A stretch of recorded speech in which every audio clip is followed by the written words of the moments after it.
Abejita chiquitita, abejita, dime dónde estás. Estoy aquí, en una flor, haciendo mi trabajo con amor. Estoy aquí, en una flor, haciendo polinización. Bienvenidos a Abejitas. Buenos días a todos. El día de hoy abordaremos un tema relacionado con el desarrollo del lenguaje infantil. Y hoy nos acompañan Valeria, Jocelyn, Maite, Emiret, Naomi, Arandeli y su servidora Jesaya. Vamos a explorar cómo se desarrolla el lenguaje en los niños, los mitos que los rodean, cómo intervenir cuando hay retraso y el papel de la familia, la escuela y los especialistas. Hablaremos todas a lo largo de 5 bloques. En primer lugar, hablaremos de definición, etapas, factores y señales de alerta en el desarrollo del lenguaje. Cuando hablamos del lenguaje infantil, nos referimos al habla como a la comprensión y el uso del sistema lingüístico para la comunicación. Algunas de sus etapas son el balbuceo y la vocalización, que aproximadamente es de los 0 a los 6 meses, las primeras palabras, que son de los 10 a los 18 meses, y frases simples de los 2 años. Y también tenemos las oraciones más complejas y un vocabulario más amplio, que es de los 3 a los 4 años. Pues los factores que favorecen un buen desarrollo es una interacción muy frecuente adulto-niño, un ambiente rico en lenguaje, ya sea lectura, comunicación, cuentos, canciones, un juego libre y guiado y un modelo correcto de habla. De igual manera hay señales de alerta o retraso, la cual sería un ejemplo que al cumplir los 2 años el niño tiene menos de 50 palabras. No usa las palabras, no señala objetos, no responde a su nombre y entre otras cosas. Así que es importante detectar tempranamente para que la intervención sea oportuna. Ahora hablaremos del vocabulario y la comprensión lectora.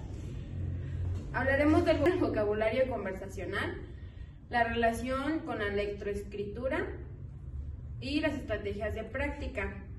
Cuando hablamos de vocabulario oral, nos referimos a la manera en que los niños se relacionan y es clave para la lectura y escritura futura. Estudios muestran que los niños con vocabulario amplio al inicio del proceso escolar tienen ventajas en comprensión lectora. El vocabulario no solo se trata de que el niño diga muchas palabras, sino de que conozca el significado y usarlas en sus contextos diversos. ¿Cómo podemos construir el vocabulario? El niño puede escuchar muchas palabras nuevas en contextos asociados a su comunidad. Podemos hacer preguntitas abiertas, dejar que el niño se exprese con ideas que él tenga, con dudas igual, y leer cuentos, comentar con imágenes y preguntarle qué más pasaría con su imaginación. Unas estrategias prácticas que podemos utilizar podría ser el elegir un cuento cada día, etiquetar objetos del entorno en la casa o aula y comentar sobre su uso, no sé, como por ejemplo unas tijeras, ¿para qué sirven esas tijeras? O una goma, ¿para qué sirve exactamente esa goma? Otra cosa es jugar a qué palabra falta o cómo podríamos llamarlo para fomentar el pensamiento verbal en el niño. También sería la lectura compartida, que crea conexiones entre las palabras habladas y escritas, ayudando a la comprensión literaria. Ahora hablemos sobre algunos mitos comunes en la lectoescritura y su relación con el lenguaje. Muchas veces escuchamos afirmaciones como si no habla mucho antes de los 3 años, que será mal lector, o entre más temprano le enseñes a leer, pues mejor será. Este bloque desmontamos estos mitos. El mito 1 es: mientras más palabras diga un niño antes de los 3 años, será automáticamente un buen lector. Y la realidad es que aunque un vocabulario amplio ayuda a la lectoescritura, pues requiere además conciencia fonológica, interés y aprendizaje. Otro sería el que todos los niños aprenden a leer igual, lo que la realidad es que el proceso de cada niño es diferente. Si hay variabilidad individual, estilos diversos y apoyos necesarios. Otro de los mitos es: si hay un retraso en el habla, significa que nunca va a leer bien, pero en realidad hay intervenciones efectivas y el habla y la lectura, aunque sean relacionados, no son idénticos. Porque estos mitos pueden dañar, generan ansiedad para padres, maestros y una presión temprana inadecuada. Soltarse a pasos del desarrollo natural, qué hacer en su lugar, cómo hacer preguntas, cómo ponerse a pensar en qué hacer en ese contexto en el que se ubica. Observar su desarrollo sin comparaciones rigurosas, enfocar la calidad de interacción, no solo la calidad de las palabras. Ahora abordemos un tema importante, la intervención temprana y el rol de la maestra sombra. Cuando hablamos de intervención temprana y qué es maestra sombra, particularmente nos referimos a los niños con TEA, trastornos del espectro autista. Vamos a hablar de la intervención cuando surgen dificultades en el desarrollo del lenguaje y en particular el rol de la maestra sombra en contextos de inclusión y específicamente con los niños de trastorno del espectro autista. Igual sería la intervención temprana, ya que significa intervenir lo antes posible cuando hay señales de riesgo. Puede incluir una terapia de lenguaje, estimulación sintética y apoyo visual, entre otras cosas. La figura de la maestra sombra es un acompañamiento individualizado que apoya al niño dentro del aula a regular y facilitar su comunicación, la socialización y la participación, y adaptarse en materiales y reforzar sus rutinas. Para niños con TEA, las particularidades del lenguaje pueden incluir dificultad en la comunicación social y el uso limitado de palabras o frases, que son los retos del habla e intereses restringidos. Por tanto, la intervención debe adaptarse, que es al uso de apoyos visuales, rutinas previsibles y el reforzamiento positivo, trabajo colaborativo con terapeuta y las maestras también. Bueno, las buenas prácticas establecen objetivos claros y medibles. Responder a su nombre usando 2 palabras y evaluar periódicamente, involucrar más a la familia en general, fuera como dentro del aula.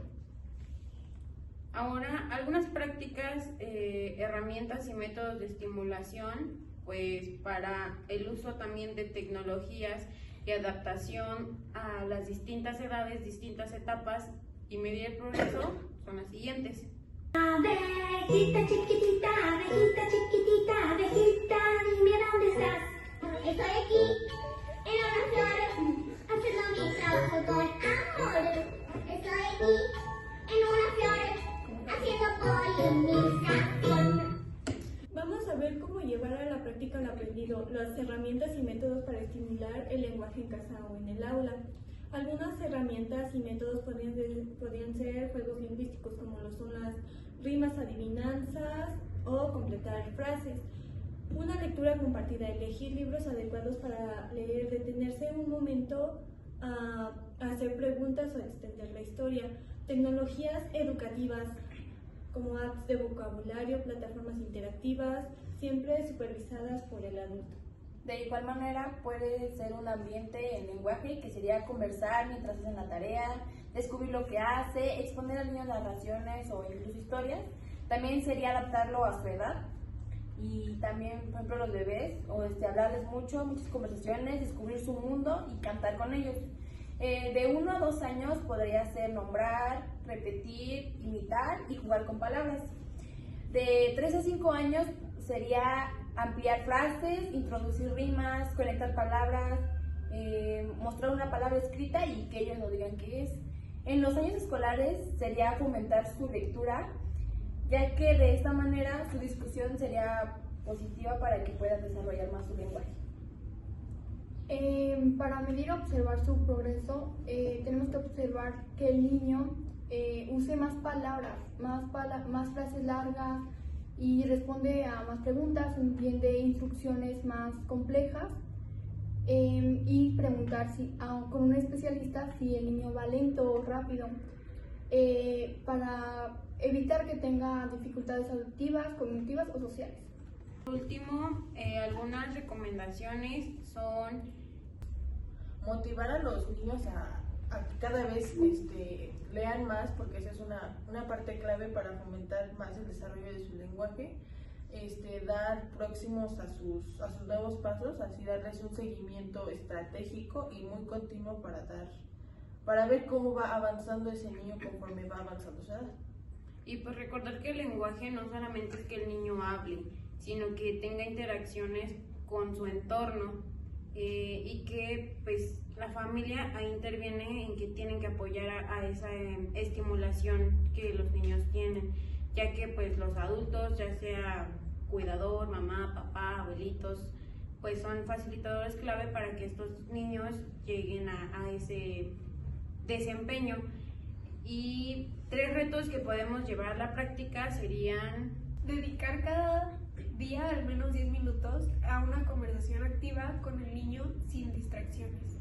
Escoger un libro adecuado para su edad y que lean juntos, haciendo pausas para comentar o preguntar acerca de él. Observar si hay señales de retraso, dificultad y en caso de duda buscar asesoría profesional. Algunas recomendaciones adicionales serían mantener una comunicación abierta entre la escuela y la casa, asegurarnos de que el niño esté en ambientes que fomenten su lenguaje, su aprendizaje, y recuerda que cada niño avanza a su ritmo. Abejita chiquitita, abejita chiquitita. ¿Tú me las pasas normal? Sí, porque todavía tenemos que esperar a la música. Ay, Valeria.